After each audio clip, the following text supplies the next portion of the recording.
Oi, pessoal, muito bem-vindo. Mais um podcast aula com vídeo, mas que é aquele que não precisa olhar na tela, então deve ser um podcast também.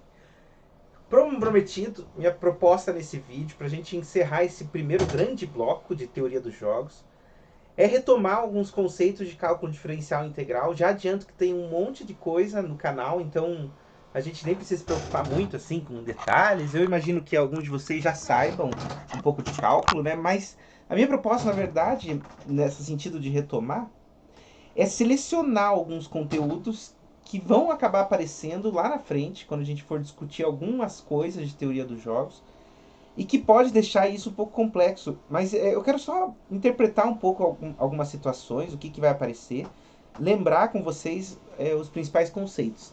Essa que é a proposta. Se você nunca viu cálculo, não imagina nada de cálculo, mesmo assim eu acredito que você vai conseguir entender uma boa parte. É claro que talvez você não entenda a razão de certos testes, por que o teste funciona dessa forma, mas também se você tiver dúvida, quiser que eu faça algo mais detalhado nesse sentido, me envia, porque eu faço nos vídeos que isso reaparecer lá na frente, porque vai aparecer em algumas situações, é interessante que a gente entenda bem isso, tá? Então, bem, vamos lá. Você vai perceber que o que a gente tem falado em teoria dos jogos, que existe um payoff. Lembra do payoff? Payoff é aquele termo que indica o resultado do jogo. A gente já percebeu que o resultado muda a depender da jogada dos demais jogadores, das decisões, da estratégia adotada pelos outros jogadores. Mas ainda assim, a gente precisa sempre determinar qual que vai ser esse resultado, ou em outras palavras, qual seria essa recompensa dado a combinação de jogadas. E em muitos cenários, a gente vai conseguir escrever a recompensa em função de alguma coisa. Então, quando eu falo em função aqui, é claro que eu estou lembrando da teoria dos conjuntos, o que é uma função, domínio, imagem, etc, etc. Mas o importante é você perceber que a recompensa, ela é uma função antes de tudo, que associa, em muitos casos, uma grandeza em termos de outra. Fechou. Aqui em específico, a gente vai perceber que muitas modelagens, elas envolvem a quantidade de bens produzidos e o lucro, a receita ou o custo de uma determinada empresa. Então, uma empresa que participa de um jogo empresarial, ela precisa decidir entre qual o preço que ela vai colocar, por exemplo, num determinado produto. E isso varia a depender das escolhas dos outros participantes. Até porque a gente sabe da teoria econômica que o preço está associado à curva de demanda e à curva de oferta, né? De forma que, bem, a gente não, né, a gente precisa, isso é afetado em relação à posição dos outros jogadores. Então, a primeira função que eu quero citar é a função custo. Eu denotei por C de Q, mesmo que você não esteja vendo, dá para entender, ó, é uma função C de Q, é a função custo, que amarra o custo de produção à quantidade de bens produzidos ou a quantidade de bens vendidos, a depender da posição do modelo de jogo que a gente estiver tratando. Essa quantidade de produtos é denotado pela letra Q e C de Q é uma função custo. Perceba só algumas curiosidades. Quando a gente afirma C de Q, que existe uma função que relaciona custo à quantidade de bens, eu não preciso necessariamente dizer aqui, pelo menos agora, qual é a função. Por trás de eu afirmar que existe uma função custo, eu estou também afirmando que existe uma dependência entre a variável bens produzidos e a variável custo. De forma que se eu produzo mais ou menos bens, o meu custo aumenta ou diminui. Então, quando eu estou dizendo que existe uma função associada, eu estou até num conceito mais primitivo de função. Eu estou indicando que existe relação entre essas duas variáveis, que existe relação entre o custo e a quantidade de bens produzidos. E isso é evidente, né? Se uma empresa decide produzir mais bens, decide produzir menos bens, o custo muda, varia. Então existe de fato uma associação entre essas duas variáveis. Qual é a associação? Sei lá. Se é uma associação de segundo grau, uma função polinomial, trigonométrica, exponencial, qualquer coisa assim. Não estou entrando nesses detalhes agora, nem preciso. Tá? Bem, que mais? Além da função custo, existe outra função associada à quantidade de bens, que é a receita. Nesse caso, mais em quantidade de bens vendidos, né? Que é a receita. Se você por acaso sabe o preço do produto e sabe a quantidade vendida, a receita é o produto do preço pela quantidade vendida. Beleza. E aí, se em algum jogo a gente tratar a função recompensa como lucro, a gente pode simplesmente escrever a diferença daquilo que entrou, a receita, por aquilo que saiu, que é o custo. Esse será o lucro. Então, essa função lucro é bem interessante porque ela é a nossa função recompensa na maior parte dos nossos jogos, envolvendo problemas econômicos, de mercado e assim por diante. Bem, mas até aí, na verdade, não tem muita coisa uau, né? O cálculo mesmo entra e sai daquela concepção do ensino médio quando a gente define a taxa de variação dessa função recompensa. Em outros termos, a derivada da função recompensa. Porque, veja que a taxa de variação da função recompensa vai ser o quanto a função recompensa tem variado à medida que a gente aumenta a quantidade de bens produzidos. Então, é interessante que, inclusive, lembrar, né, aquela diferenciação entre taxa de variação média, taxa de variação instantânea. No ensino médio a gente vê velocidade média, velocidade instantânea.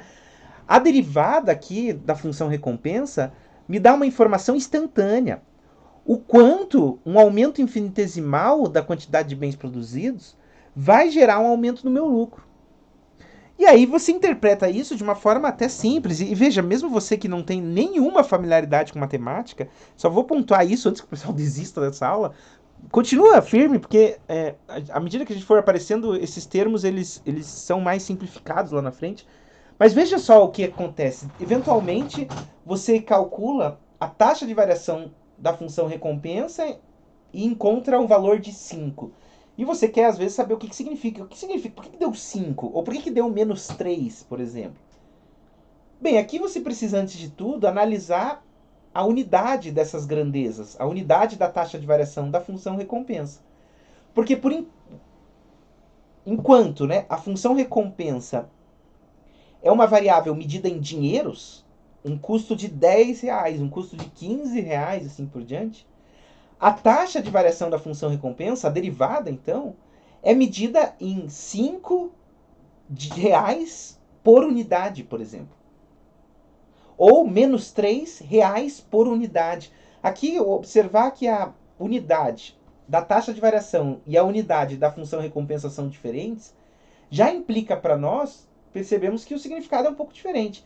5 reais por unidade já indica que uma taxa de variação positiva de 5 significa que na produção de uma unidade a mais, o meu lucro aumenta 5. Mas quando eu encontro uma taxa de variação negativa, menos 3 reais por unidade, por exemplo, o que isso está indicando para mim é que na produção de uma unidade a mais, o teu lucro cai 3 reais.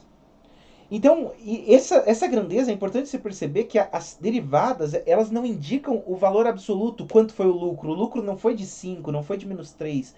Mas na produção de um bem a mais, ou na venda de um bem a mais, o teu lucro, ele aumenta 5 ou diminui 3. Você poderia ter um lucro de 100. Uma taxa de variação de 5 significa que vendendo um a mais você teria 105. Uma taxa de variação de menos 3, dado um nível de produção 100, significa que depois você vai ter 97 de lucro se você produzir um a mais. Teu lucro cai, não significa que ele fica negativo. Toma cuidado com isso, é uma confusão grande que o pessoal mais calouro assim nesses conceitos de cálculo sempre faz. Bem, ótimo. Essa função que você já está começando a compreender, ela é chamada em economia de função lucro marginal. Falar a taxa de variação da função recompensa já é um trabalho gigantesco, é uma frase muito grande, né? Falar derivada é uma coisa muito genérica para matemática. Lá na economia, a gente trata de função lucro marginal. E aqui vale a pena, inclusive o pessoal que é mais da área de economia, gosta de microeconomia, essas coisas, perceber que o lucro marginal, na verdade, ele é uma aproximação do valor real do lucro. Porque veja a expressão da derivada. Se você estiver observando, se não só se lembre da expressão de derivada, né? Quem não se lembra daquela expressão gigantesca? Bem, Ela é, antes de tudo, uma razão entre duas variações. A variação do lucro, o quanto aumentou ou diminuiu o lucro dado o incremento, dividido pelo incremento, pelo quanto aumentou na produção. Uma peça, duas peças, três peças, assim por diante. Só que quando eu faço a derivada, eu estou imaginando que a minha variação na quantidade produzida foi infinitesimal. Não foi unitária. Tome cuidado com isso. Foi infinitesimal. Aumentou zero. Quase zero, né? Infinitesimalmente quase zero. E bem, isso, embora não seja exatamente o que acontece quando eu aumento uma única quantidade, ainda assim, a função lucro marginal, ela faz uma boa aproximação do valor real do lucro. Não é o real, lembre-se, mas a gente costuma utilizar essa função para você prever quanto vai aumentar ou diminuir o lucro dado a produção de um incremento unitário. Mas essa função é uma aproximação desse pensamento. Loucura, né? A gente vai entender isso um pouquinho mais para frente. Alguém poderia pensar, antes de tudo, por que eu uso, então, essa aproximação, já que a derivada é uma aproximação, em vez de eu simplesmente calcular na mão, lucro na posição tanto, menos lucro, a gente vai fazer isso lá no final, por que eu não posso fazer desse jeito? Você pode. Só que quem sabe cálculo deve lembrar que de derivada, quando a gente estuda uma função e suas derivadas, existem alguns testes que permitem encontrar quando que a função tem lucro máximo, por exemplo, prejuízo mínimo e assim por diante. Essas funções analisam a taxa de variação, ou seja, analisam a função lucro marginal. E as técnicas que vêm dessa análise são muito mais simples do que a gente olhar realmente o incremento unitário, que é o valor real. E ainda, mesmo que a função derivada seja uma aproximação disso daqui, ainda assim, essa coisa toda, na hora de eu encontrar pontos críticos, pontos de máximo, pontos de mínimo, a coisa toda fica simples e funciona de uma forma muito elegante, o que é bem interessante do ponto de vista matemático, muito preciso, mesmo sendo uma aproximação, e é o que é a nossa técnica que a gente vai acabar utilizando, né? Bem, então, é por isso que a gente precisa observar toda a função taxa de variação para mapear essa função derivada e encontrar os pontos de máximo, os pontos de mínimo, os pontos de inflexão e assim por diante. Para você fazer isso, aqui eu só coloco de remember mesmo, porque quando aparecer a gente usa, tá? Você vai usar o teste da derivada primeira. Encontrar os pontos críticos. Deriva a função, vai encontrar todos os pontos, todos para cada nível de produção. Se produzir uma unidade a mais, aumenta ou diminui a produção. E você vai encontrar se tem algum ponto crítico, um ponto em que a produção está tal que produzindo um a mais não altera em nada o lucro. Esses são os pontos críticos. Os pontos críticos na análise marginal são pontos que, se eu produzir um a mais ou produzir um a menos, não altera significativamente o meu lucro ou prejuízo. Então isso é relevante. Aí o teste da derivada segunda classifica os pontos críticos, porque imagine o seguinte cenário. Imagine que você está acompanhando a tua produção de certos bens, de qualquer coisa que você queira imaginar. E bem, quando você produz um a mais, imagine que você está produzindo 100 unidades, você resolve produzir uma unidade a mais, ir para a unidade 101, e você percebe que seu lucro aumentou 5. Aí você fala, poxa, vale a pena produzir um a mais. Aí você está no nível 101, vai produzir um a mais, vai para 102 unidades, e aí o teu lucro agora é de 2. E você fala assim, muito bom, vale a pena produzir um a mais. Aí você produz mais um. Você fala, vai sair de 102 e ir para 103. Mas de 102 e 103, o teu lucro não muda. Continua zero. Ou seja, produzir um a mais não vai fazer muita diferença. Vai te dar mais trabalho, claro, mas o teu lucro total vai ser o mesmo. Esse é um ponto crítico. Mas em alguns cenários, aí que acontece. Quando eu produzo mais um, ainda mais um, você insiste, vou produzir mais um, pode acontecer algumas coisas. Você já criou um ponto crítico, mas pode acontecer algumas coisas. Número 1. Pode ser que produzindo do 103 para o 104, você continue não lucrando nada a mais. Beleza. Mas pode ser que bem nessa unidade, por causa de alguma característica desse nível de produção, você passe a lucrar mais. Quando isso acontece, a gente criou um ponto de inflexão na matemática. Esse ponto é um ponto crítico. cuja interpretação ou cuja classificação sai lá do teste da derivada segunda. Outra coisa que pode acontecer de, ao produzir mais uma unidade, dado o nível de 103 unidades, o que vai acontecer é que pode ser que você tenha um prejuízo de 3 unidades. Aí não vale a pena você produzir, é evidente que não vale a pena você produzir um a mais. E esse ponto crítico, o teste da derivada segunda vai apontar para você que esse é um ponto máximo. Produzir 102 unidades é a melhor posição que você pode ter nessa região de produção. Até porque, lembre-se, né, a teste da derivada primeira e da derivada segunda te dão pontos críticos locais. Então pode ser, claro, no nível de produção de 150, 200 assim por diante, até que você lucre mais. Mas não é isso que necessariamente esse teste vai apontar para você. Entende bem, então, como que funciona? Então, é isso que você tem que imaginar. Você pode até imaginar uma coisa diferente, né? Um caminho inverso, você está lucrando cada vez menos, menos, e aí você pode formar um ponto de máximo ou um ponto de mínimo, né? Então tem vários cenários aí para você pensar. Mas é algo para você fritar seu cérebro um pouco, tá? Bem, para eu finalizar essa retomada, 2 exemplos. Bem, veja lá, até para a gente relembrar algumas coisas. O primeiro exemplo, vamos supor a existência de uma empresa que produz ração para seus animaizinhos aí, cachorro, gato, qualquer coisa que você queira aí, que por sinal gasta muito, né, meu senhor? Mas bem, considere então que essa empresa quer investigar qual é o nível de produção que ela tem que ter para maximizar seu lucro. O que essa empresa tem que fazer nesse caso?